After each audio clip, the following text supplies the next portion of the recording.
On sait que c'est difficile, on sait qu'on en pleure, et on sait aussi à quel point ça peut paraître chouinard pour les autres, que tu vois, t'as pas le droit de t'en plaindre parce que vous êtes des milliards à le faire et qu'elle y arrive mieux que toi et que machin et que... Tu vois, c'est tout le temps la même chose alors que on le sait au fond de nous. Quand tu regardes une autre maman, tu le sais au fond d'elle que ce qu'elle a vécu parce qu'on est passé par les mêmes travers et juste on pourrait juste avoir de l'admiration les unes pour les autres parce qu'on s'en est toutes sorties finalement. Maman se réoriente. Le podcast pour celles dont la vie professionnelle a basculé ou est sur le point de basculer. J'ai créé ce podcast pour vous qui ne voulez pas retourner à votre ancien boulot après votre congé mat ou plus tard parce que vous avez envie d'un job complètement différent. Je sais que cette période est terrible entre culpabilité et excitation, entre peur de l'inconnu et désir d'ailleurs. Vous vous demandez si ce que vous vivez est normal ou si c'est juste une passade. Maman se réoriente, c'est le coin cosy où on parle à bâton rompu de notre nouvelle vie professionnelle et de l'inconnu. Je suis Elodie, soyez les bienvenus.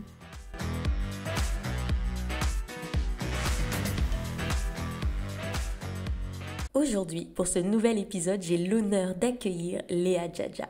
Léa est conseillère en images et maquilleuse, elle est aussi la femme du chanteur Black M. Léa est maman de 2 enfants et dans cet épisode, elle nous montre qu'être maman, ça s'apprend. Elle nous explique ses astuces qu'elle met en place au quotidien pour être présente pour ses enfants, mais aussi et surtout pour continuer de réaliser ses rêves.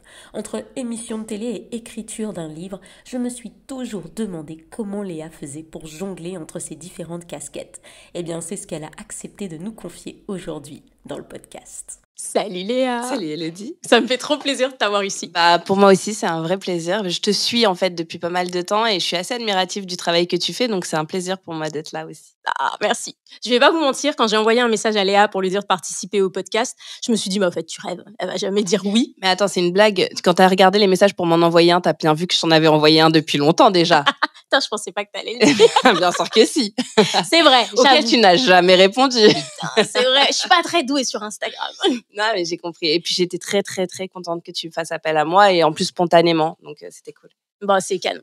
Léa, tu es aujourd'hui maman de 2 enfants. Tu peux nous rappeler, ils ont quel âge? Le premier a 11 ans et la dernière a 3 ans bientôt en septembre. Ah, l'âge. 3 ans. Bah ouais, et donc du coup, tu vois, je suis ton compte, mais j'ai l'impression que je vais bientôt dépasser la limite et que les conseils ne me conviendraient plus. Et donc du coup, je suis un peu triste et j'ai presque envie d'en refaire un juste pour pouvoir, tu vois, essayer et tester les trucs dessus. Oh, j'adore.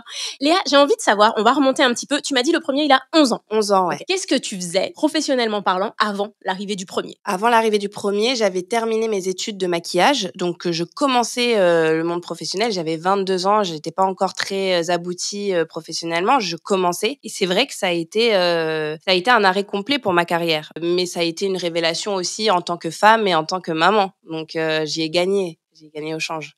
Et qu'est-ce que tu as arrêté? Parce que tu me dis ça a arrêté un arrêt justement, complet. ce processus de début où quand tu sors de l'école et que tu commences à travailler sur le terrain et que tu commences à te faire des contacts, etc., tout d'un coup, tout ça s'est mis sur pause d'un coup. Donc, ça a été pour moi frustrant, mais en même temps, comme je m'étais pas vraiment très investie, j'avais pas forcément de regrets. Mm-hmm. Mais c'est venu après. Et c'est un double travail de devoir se reconstruire après une grossesse. Donc c'est venu après le premier, directement. Après le premier, et je peux te l'avouer, ça a été un moteur. Ça veut dire que avant d'avoir un enfant, je travaillais, mais j'en voyais pas vraiment le sens. Et puis j'en avais pas forcément le besoin, on va dire. Ça veut dire que un travail alimentaire, bien sûr, pour les factures et les fins de mois. Mais j'étais pas dans une optique d'ambition, etc. Et dès que j'ai eu un enfant, tout s'est éclairé. En fait, je savais pourquoi je devais me lever le matin. Je savais pourquoi je voulais être ambitieuse et acquérir des connaissances et encore plus de, j'allais dire glow, mais tu vois, c'est ça. Ça veut dire d'être vraiment installée dans mon métier et épanouie. Mm-hmm. J'ai compris le sens de devoir être épanouie quand t'es maman. Et alors, non, tu crèves. C'est clair. Léa, une fois que tu as eu ton premier, ton garçon, à quoi est-ce elle s'est mise à ressembler, ta vie professionnelle? Qu'est-ce qui a changé concrètement? J'avais pas les mêmes objectifs. L'idée, c'était vraiment de pouvoir amasser le maximum de ressources pour pouvoir les mettre dans une condition hyper agréable. Ça va, une belle maison, des cours à côté. Là, il prend des cours de guitare, par exemple, et tout. Et genre, je suis super fière de pouvoir lui lui permettre de s'expérimenter sur plein d'activités. Donc, en fait, là où avant un enfant, tu as des objectifs personnels, tout d'un coup, ils deviennent des objectifs communs avec déjà le papa et puis ensuite avec tes enfants où tout d'un coup, vous travaillez tous ensemble dans la même main pour aller sur un seul objectif, se sentir tous ensemble épanouis. Et est-ce que tu as fait j'aime pas ce mot, mais est-ce que tu as fait des sacrifices en devenant maman? Est-ce qu'il y a des choses, du coup, où tu t'es dit, OK, bon, ça, c'est stop. Soit ça sera pas maintenant, soit je le ferai pas du tout. Non, je pense que... Alors, elle est bien cette question parce que oui, j'en ai fait des sacrifices, mais j'ai pas fait des sacrifices pour moi. J'ai fait des sacrifices dans le sens où, déjà, entreprendre une grossesse, c'est un sacrifice en soi parce que on n'est pas maître de soi, on a des interdictions. Voilà, je te jure, ne pas manger de sushi pendant 6 mois, ça a été pour moi quelque chose. Saucisson, enfin, tu vois, les petits trucs à la con dont on se rend pas compte sur le coup, mais qui font que quand t'es avec des amis, etc., c'est hyper frustrant de pas pouvoir... Donc ça, c'est des petites frustrations. C'est ce que j'appellerais des frustrations. Mais en tant que maman, j'essaye de m'épanouir d'une façon saine. Et donc, du coup, ce que je faisais avant, je peux le faire aussi aujourd'hui. Prendre du temps pour moi, être des fois mon bien-être avant celui des autres. Quelque chose d'un peu égoïste qu'on faisait qu'on fait quand on n'a pas d'enfant. Parce que forcément, on n'a pas cette responsabilité. Je pense qu'on peut aussi se permettre de le faire quand on a des enfants si on est bien organisé. Donc non, en vrai, j'ai pas l'impression d'avoir sacrifié beaucoup de choses de ma vie. Au contraire, ça m'a apporté énormément. En fait, l'arrivée de ton fils, la chose que ça a changé, c'est que tu t'es dit, bon, maintenant, je sais pourquoi je fais ça. Ouais, ça a donné grave un sens à tout ça. Et puis, c'était un peu la suite logique de ce qu'on commençait à construire avec mon mari. Donc, on l'attendait. On n'a pas été trop surpris. On a été plutôt accueillants et ça nous a permis de grandir aussi. Bon, c'était un peu jeune, 22 ans, mais ça nous a permis de grandir. Ça nous a permis de grandir. Et j'aurais pas été la même femme que je suis aujourd'hui si ça s'était pas passé comme ça. Donc, je suis plutôt reconnaissante. Après, il y a l'arrivée de ta fille. Ouais, mais 9 ans après. 9 ans après. 9 ans, ouais, tu vois ou pas? Waouh. Donc, tu recommences tout à zéro. T'es plus la même. Non, déjà, t'es plus la même. T'as pas le même âge. T'as pas la même appréhension des choses. T'as déjà vécu l'expérience, donc tu te la joues un peu, j'ai de la bouteille. Et au final, tu te rends compte que pas du tout. En fait, déjà, un enfant, ça a son propre caractère, donc il est totalement différent du premier. Et puis, 9 ans plus tard, t'as zappé pas mal de choses. Ouais, il y a des choses que t'as oubliées. T'as zappé pas mal de choses. Et les femmes comme toi, elles sont intéressantes et importantes parce qu'elles nous permettent de se remettre dans le bain, mais d'une façon pas culpabilisante. Genre, avec lui, je faisais ça, pourquoi avec elle, j'arrive pas, ou ce genre de choses. En fait, ça évolue. Et puis, on en apprend tellement tous les jours qu'on se rend compte que personne n'a vraiment la science infuse, qu'il y a plein de conseils qui peuvent être intéressants comme d'autres conseils qui ne servent à rien, tu vois. J'ai plein de mamans qui me disent, ouais, Élodie, moi, quand je suis passée de 1 à 2 enfants, ça a tout changé, ça a tout bouleversé. Professionnellement, c'est là où je me suis dit, en fait, ça marche plus, faut l'amener au piano, au judo, au karaté. Il faut tout ralentir. Est-ce que toi, passer de 1 à 2, tu t'es pris une claque ou pas du tout? Elle est encore trop petite pour que je le ressente. Mais le grand qui justement aujourd'hui a des activités, qui a besoin qui me sollicite beaucoup plus qu'avant. En fait, elle est là, moi, ma petite excuse, c'est qu'il y a 9 ans d'écart. Ça veut dire que là où mon fils, il a des activités où je dois l'amener en voiture, etc. Ma fille, elle les a pas encore. Donc, quand elle les aura, mon fils, lui, sera déjà assez autonome et indépendant pour y aller tout seul. Donc, je suis pas dépassée, en fait. Le fait d'avoir pris le temps entre les deux, ça me permet vraiment de vivre ces moments-là avec eux, mais d'une façon totalement différente. Je suis pas sous l'eau par toutes leurs activités qui ne sont vraiment pas les mêmes. Moi, j'adore ce que tu partages sur les réseaux. À chaque fois, je me dis, mais qu'est-ce que j'aimerais m'habiller comme ça? Je me dis, est-ce que quand tu fais toutes ces choses-là... T'as quand même du style. On n'est pas sur un truc à apprendre. Pas à la rue, hein. Non, ça va. Non, mais je me dis, est-ce que quand tu fais tout ça, t'as ce côté, je veux être un modèle pour mes enfants, c'est important qu'ils voient comme je suis, c'est important qu'ils voient comme je suis heureuse, c'est important qu'ils voient notre réussite. Est-ce que tu essayes d'avoir cette image? Après, il y a le recul que toi, tu vois sur Insta et puis il y a la vie de tous les jours. Je t'avoue que dans la vie de tous les jours, je m'apprête pas tous les matins. Ça veut dire qu'il y a des journées que je passe en pyjama, enfin pas en pyjama mais en jogging, on va dire plutôt relax. Les valeurs que j'ai envie de leur donner, c'est que à partir du moment où tu te sens bien, t'as raison, et que tu te forces pas à faire quelque chose pour qui que ce soit, et en même temps tu te laisses pas non plus aller, et ça s'appelle de l'autodiscipline, et c'est justement ce que je mets en œuvre dans le livre que j'ai écrit, qui permet aux gens de s'autodiscipliner, à prendre soin d'eux-mêmes. C'est ce que je fais avec mes enfants, je leur permets d'avoir cette autonomie pour se dire, là je me sens pas bien, qu'est-ce que je peux faire pour pallier à ça sans avoir à demander aux autres. Tu vois? C'est hyper intéressant, ça. Ouais. Donc, par exemple, ma fille, elle va me dire, mais maman, t'as pas mis maquillage aujourd'hui, genre t'es pas en quoi, qu'est-ce qui se passe? C'est un peu le message qu'elle veut me faire passer. Et j'ai raison à lui dire, je suis fatiguée aujourd'hui et j'ai envie de m'écouter, j'ai envie de me dire, je suis pas forcément obligée de me mettre au top tout le temps. Là, j'ai envie de me prendre, j'ai envie de me poser et de me dire, je vais passer ma journée comme ça et je me sens bien dans cette idée. Et ça, c'est une valeur que je lui offre aussi. Comment, franchement, honnêtement, comment est-ce qu'on gère un enfant de 3 ans? Est-ce qu'elle est rentrée à l'école là ou pas? Non, l'année prochaine. On a justement visité l'école ce matin. Ah, trop bien. Ouais, je suis hyper excitée. Je lui ai dit, alors, il faut un cartable et tout. Il m'a dit, oui, prenez. Enfin, ça se voit que, tu sais, je suis dans ce genre de nouvelle maman qui veut acheter tous les trucs nouveaux et tout frais, etc.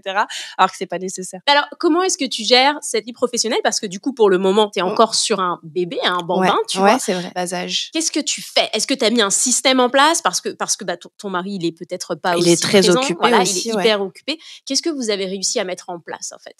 Alors, il y a un petit truc que j'ai fait et je l'avais commencé déjà avec mon fils. Ça veut dire que oui, on travaille et on n'a pas forcément du temps à disposition quand il le souhaite. Mmh. C'est pour ça que je m'organise à leur donner des moments qui sont privilégiés, qui sont pour eux.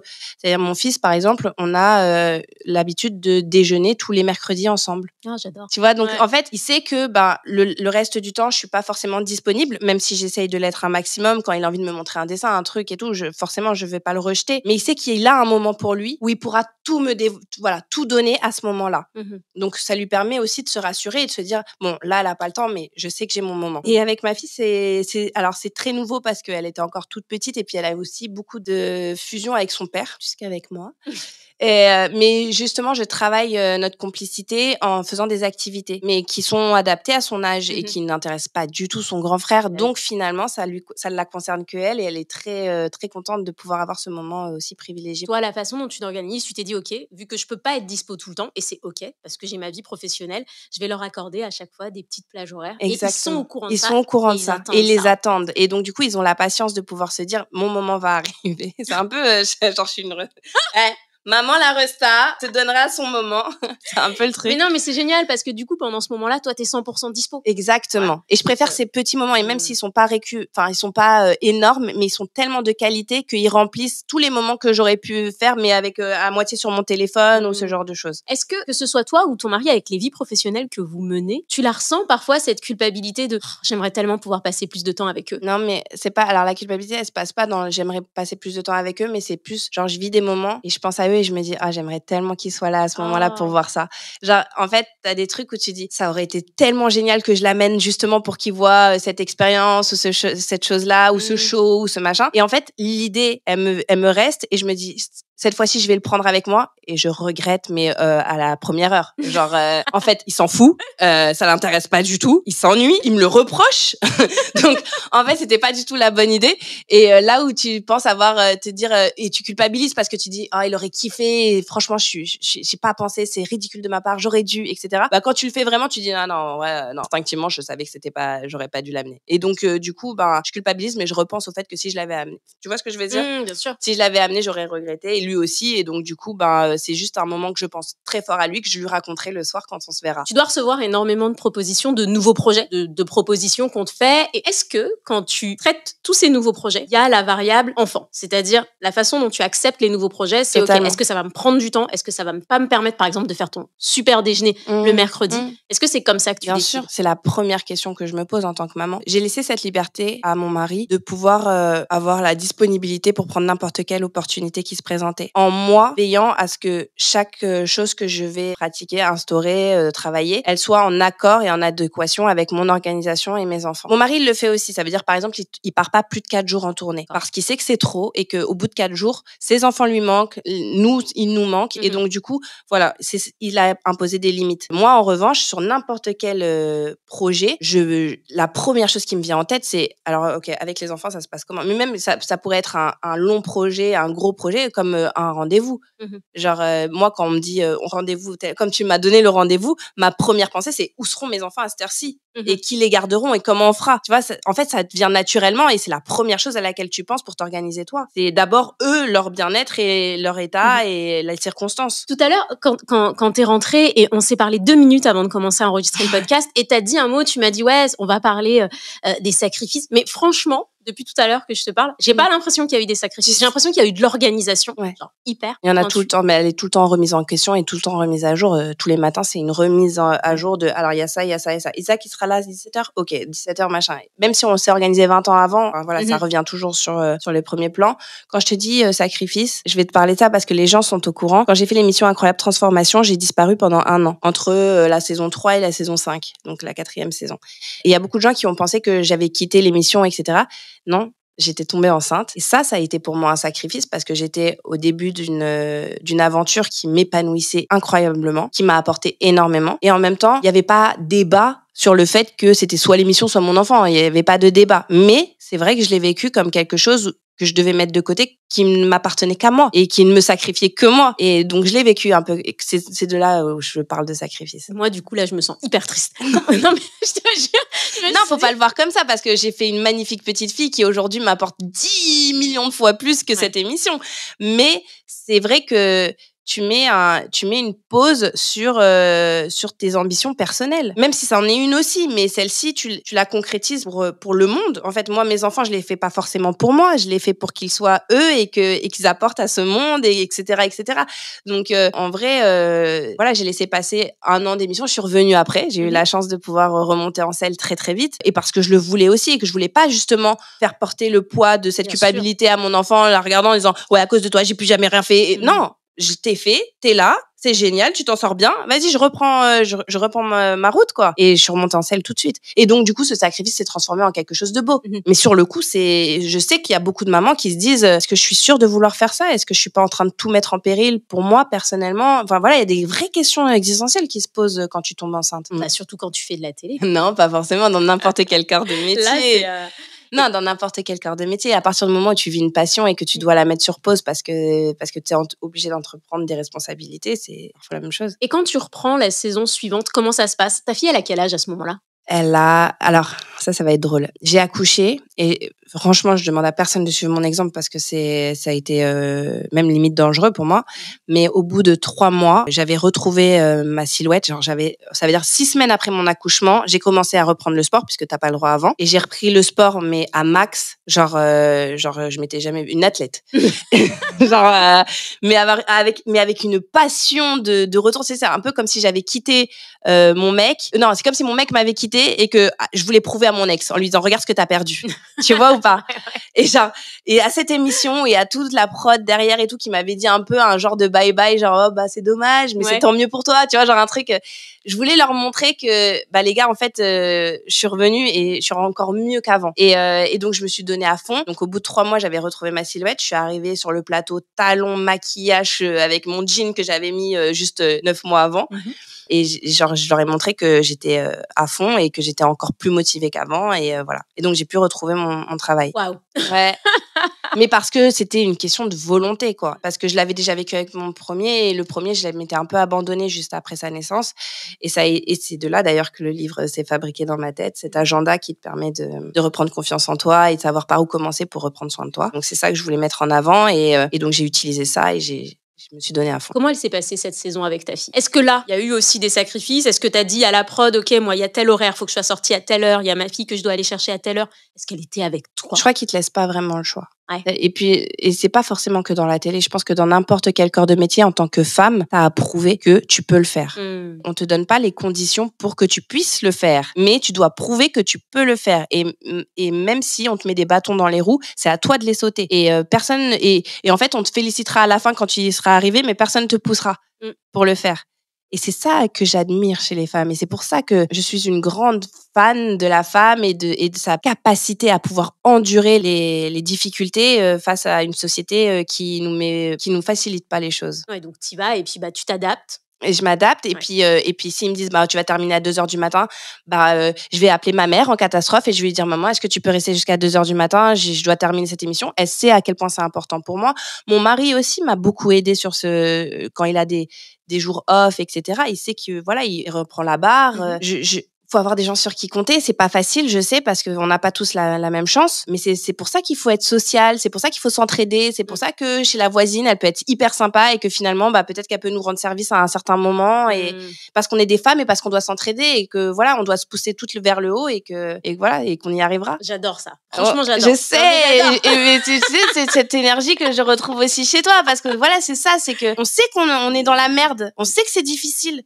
On sait qu'on en pleure, et on sait aussi à quel point ça peut paraître chouinard pour les autres, que tu vois, t'as pas le droit de t'en plaindre parce que vous êtes des milliards à le faire et que elle y arrive mieux que toi et que machin et que tu vois, c'est tout le temps la même chose alors que on le sait au fond de nous. Quand tu regardes une autre maman, tu le sais au fond d'elle que ce qu'elle a vécu parce qu'on est passé par les mêmes travers et on pourrait juste avoir de l'admiration les unes pour les autres parce qu'on s'en est toutes sorties finalement. Complètement. Ouais, je suis complètement d'accord. C'est génial. Alors, non, mais ce qui ressort vraiment de tout ce que tu dis, c'est que j'ai vraiment l'impression que l'entourage a joué un gros rôle pour toi. Oui. Parce que au final, j'ai l'impression que tu as toujours essayé, sauf pendant cette grossesse de ta deuxième, mais d'aller jusqu'au bout de tes projets professionnels. Tu as écrit un livre, tu as fait de la télé, tu as vraiment toujours essayé d'aller au bout et tu as toujours eu en fait cet entourage hyper bienveillant. Je me suis reposée sur eux et c'est difficile de déléguer. C'est ça la plus grande difficulté.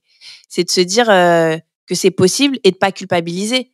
Parce que souvent on se dit je l'ai laissé mais ça se trouve elle m'en veut, elle va me dire ouais, tu t'occupes pas de ton gosse. On s'est toutes posé la question en laissant nos enfants en se disant est-ce que je vais pas être jugée par la personne à qui je le laisse ou etc. Et en fait, faut dépasser ça. Et je pense que ça ne peut être que bénéfique parce que la frustration de ne pas faire ce qui nous épanouit est plus grosse que le bienfait que ça t'apporte et le fait que tu puisses être épanoui devant ton enfant. Tu vois ce que je veux dire? Ça veut dire que mes enfants, ils m'apprécient beaucoup plus quand je souris et que je suis épanouie et parce que j'ai fait un super projet et que j'en suis super fière et que je rentre à la maison galvanisée et remplie d'amour plutôt qu'une femme frustrée, ternie, dans la difficulté de reprendre sa vie en main et qui est là et qui sacrifie tout pour son enfant et qui finalement n'y prend pas de plaisir et qui le regarde un peu comme la boule de problème derrière elle. Tu vois ce que je veux dire? Ouais, le fameux ça je l'ai fait pour toi. Ouais, l'addition. Moi je dis c'est l'addition que tu leur ramènes plus tard. Ouais, mais après moi je pense aussi, tu sais que le modèle qu'on a eu, je sais pas le modèle que tu as eu, mais le modèle, la culture, les valeurs, moi je sais que j'ai vu ma mère tout faire. Donc du coup, je me suis tout de suite sentie hyper faible. Je me suis dit mais en fait pourquoi toi t'y arrives pas? T'en as qu'un, elle en avait 3, elle gérait hyper bien. Et il y a aussi ça, tu sais. C'est un fléau, c'est la comparaison. C'est ça. C'est un fléau. Et c'est terrible parce que cette génération-là, moi je sais que ma mère par exemple, elle travaillait pas, elle s'occupait de nous.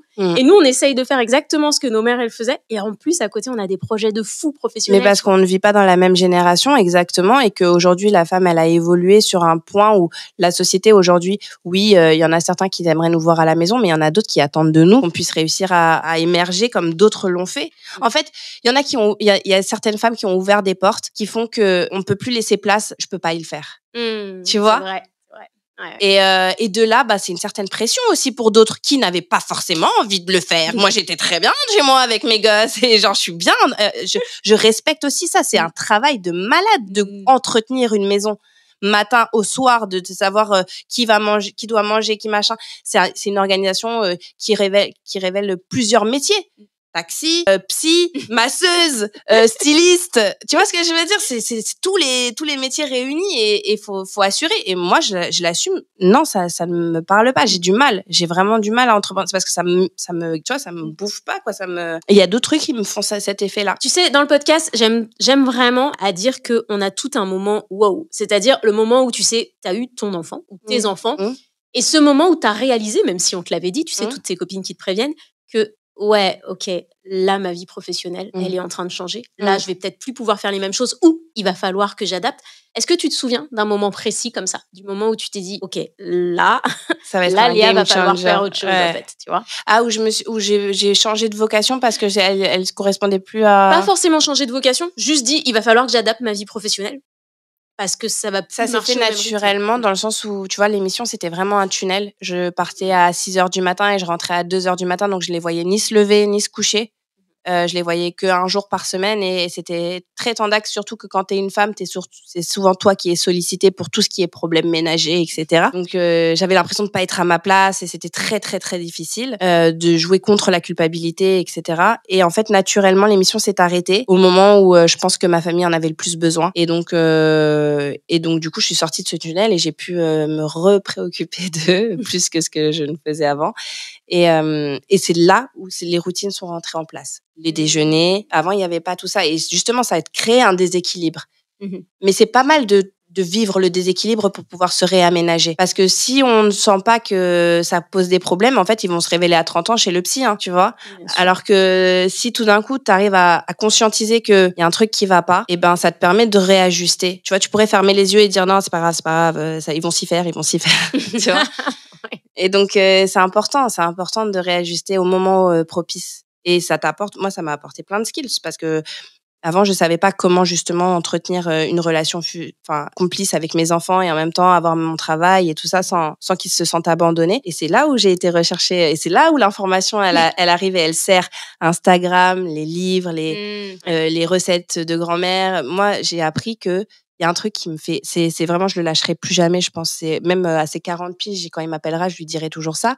C'est 3 choses que tu as aimées dans ta journée. Et c'est un truc vraiment régulier, récurrent, qu'on fait tous les soirs avant de se coucher, avant de dormir. On pense à 3 choses qu'on a appréciées dans notre journée et on se les raconte. Déjà, ça permet de raconter quelque chose parce que les enfants, ils parlent pas souvent de leur journée.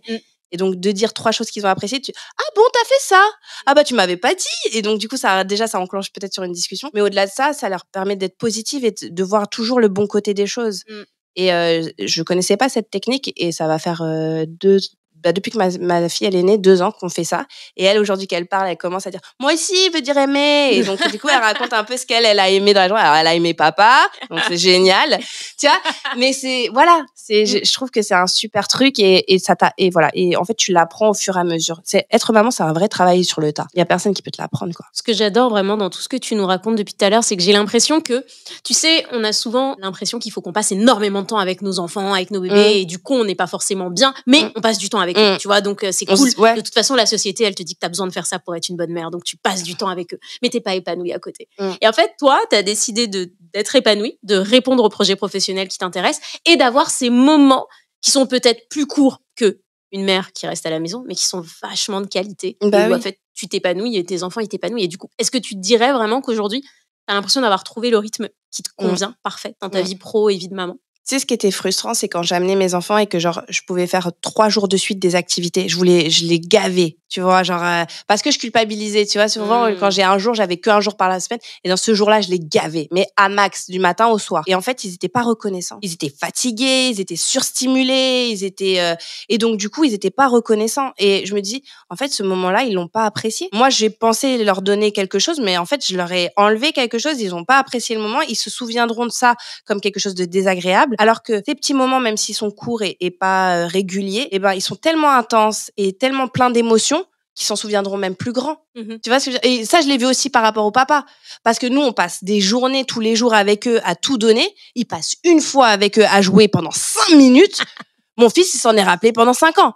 Et genre, ouais, mais la dernière fois avec papa, quand ça a duré 5 minutes. J'ai fait ça, genre, 3 jours de suite. Et en fait, et tu vois, c'est pourquoi? Parce que, en fait, la qualité ou la mémoire ou le plaisir qu'il a appris a été beaucoup plus important que n'importe quelle plage horaire ou extraordinaire activité ou, tu vois. Il leur en faut peu, des fois. Complètement. Ouais. Et je m'en suis rendu compte, donc, j'ai arrêté de me prendre la tête. C'est génial. J'adore. Dis-moi, je me pose une question sur ton livre. Quel rôle ça a joué, le fait de devenir maman, dans l'écriture de ce livre? Est-ce que c'est quelque chose, tu l'avais déjà en tête avant? Non. Et c'est venu avec. Ouais. Mon agenda, il m'a inspiré par le fait que j'avais besoin justement de me donner des disciplines pour pouvoir prendre soin de moi. Ça veut dire que si je m'attachais pas à me dire jeudi tu vas faire un masque pour les cheveux, j'aurais pu ne jamais le faire. Parce que y a plein de trucs dans ta tête qui passent, etc. Donc c'est un agenda qui te permet de vraiment prendre le temps pour toi et qui appelle à te dire que c'est autant important que n'importe quelle priorité que tu peux mettre avant. Tu vois. Et c'est amplifié et amélioré parce que j'ai fait appel à des experts. Donc, tu as un expert de la coiffure, tu as un expert une nutritionniste, excuse-moi. Donc, un expert de la coiffure, une nutritionniste, une experte pour le stretching, etc., etc. Il y en a 5. Et il y a aussi une experte sur la parentalité. Ah, génial. Ouais, Audrey Nadjav. Ah, donc c'est vraiment, en fait, le côté maman, en fait, dans cet agenda. Pas forcément, parce que il est aussi conçu pour celles qui n'ont pas d'enfants, mais qui aimeraient peut-être se projeter dans cette vie. Et en fait, tu as des exercices de développement personnel qui te permettent de mieux te connaître. Tu vois, par exemple, je vais t'en tirer un comme exemple. Il y a un exercice de développement personnel pour le couple.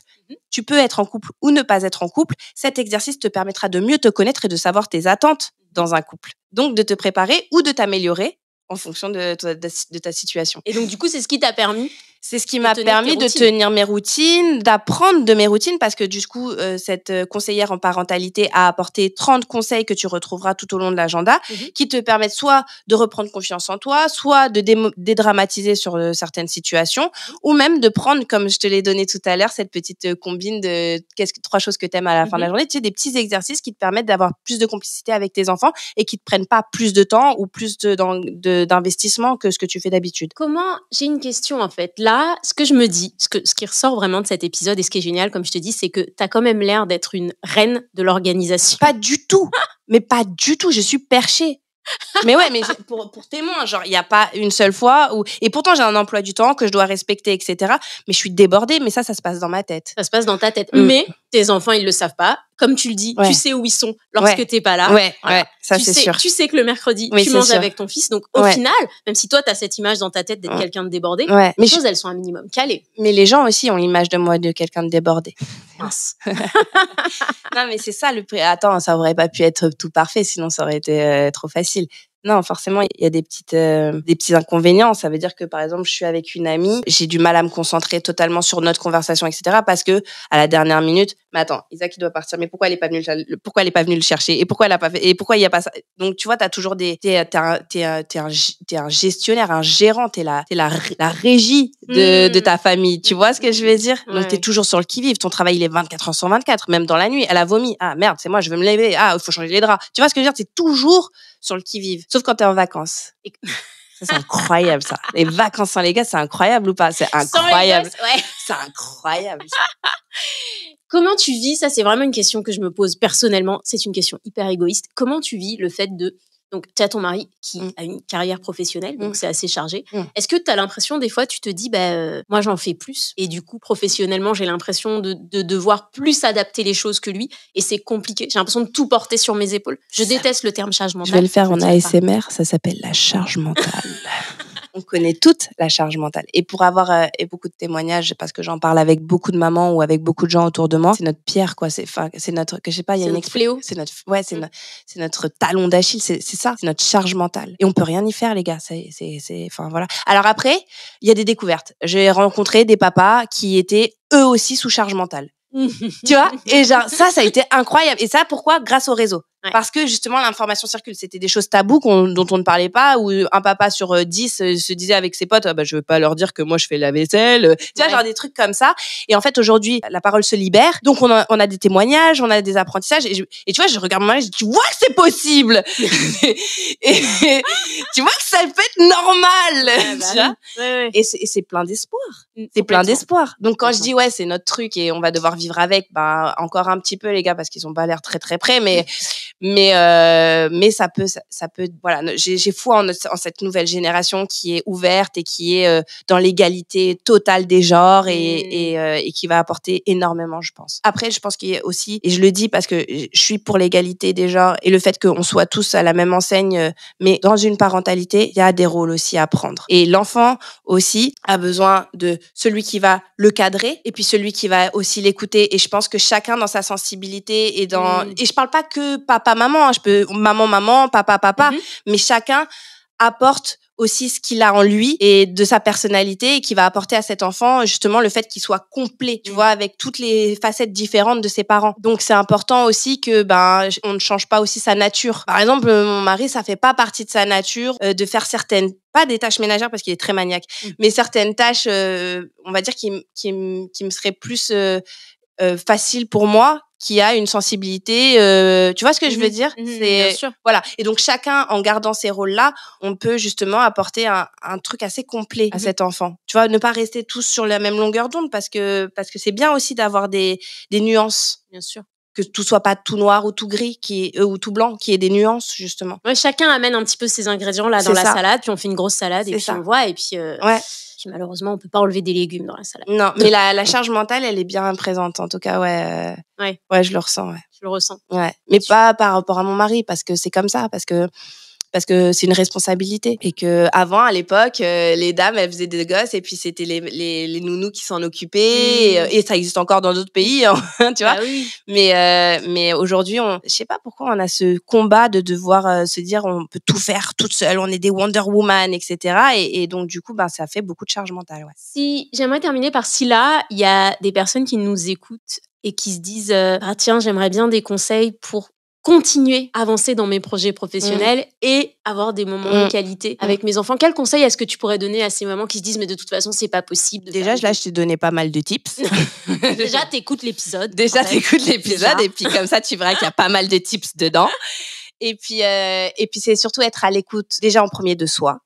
Parce que le burn-out, on le sent pas arriver et quand c'est là, c'est trop tard. Et c'est difficile de se relever. Donc, être à son écoute et ensuite être à l'écoute des autres, donc de ses enfants. Et je pense qu'il y a des fois, on se met trop de pression. Ça veut dire que moi, il y a des fois, je me dis, oh, là, il doit être angoissé, que je sois pas à la maison. Et en fait, il s'en fout. Et en fait, il fait sa vie. Et en fait, il y a des fois, les parents, on se met souvent des pressions parce que on pense à leur place ou on projette nos propres peurs sur les enfants. Et donc, du coup, ça devient tout un truc compliqué, etc. Alors que si on se pose et qu'on écoute le besoin de l'enfant, peut-être il se place complètement ailleurs. Voilà, peut-être qu'il a besoin juste d'un câlin avant de dormir, on savait pas alors qu'on pensait qu'on devait passer toute l'après-midi avec lui. Enfin voilà, ça se trouve, c'est juste des petites choses qui peuvent améliorer son quotidien et vous reposer sur des pressions que vous vous mettez pour rien. Ça, c'est mon conseil. Merci beaucoup Léa, merci d'avoir été là et puis j'espère, c'est quoi le nom de ton titre? Redis-nous le nom du livre. 365 jours pour s'aimer. Donc apprendre à s'aimer en 365 jours par Léa Djadja, c'est un livre agenda almanach avec des conseils d'experts et de moi-même. Vous avez aussi des vidéos tutos maquillage pour apprendre des petits trucs, des petits tips, des recettes. Vraiment, c'est vraiment global et ça permet vraiment de se sentir accompagné pour se sentir mieux, quoi. Tout ce dont on a besoin. Ouais. Merci Léa et puis je te dis à une prochaine. Merci à toi. Merci pour ton invitation. À bientôt. J'espère que cet épisode t'a plu. Si toi aussi tu te poses des questions actuellement sur ta vie professionnelle, si tu as l'impression de ne plus forcément être à ta place là où tu es actuellement, sache que j'ai créé un quiz pour toi totalement gratuit pour te permettre d'y voir un petit peu plus clair. Tu le trouveras dans la description de cet épisode. Je te remercie encore d'avoir été là, je te remercie encore d'avoir écouté ce podcast et je te dis à très bientôt.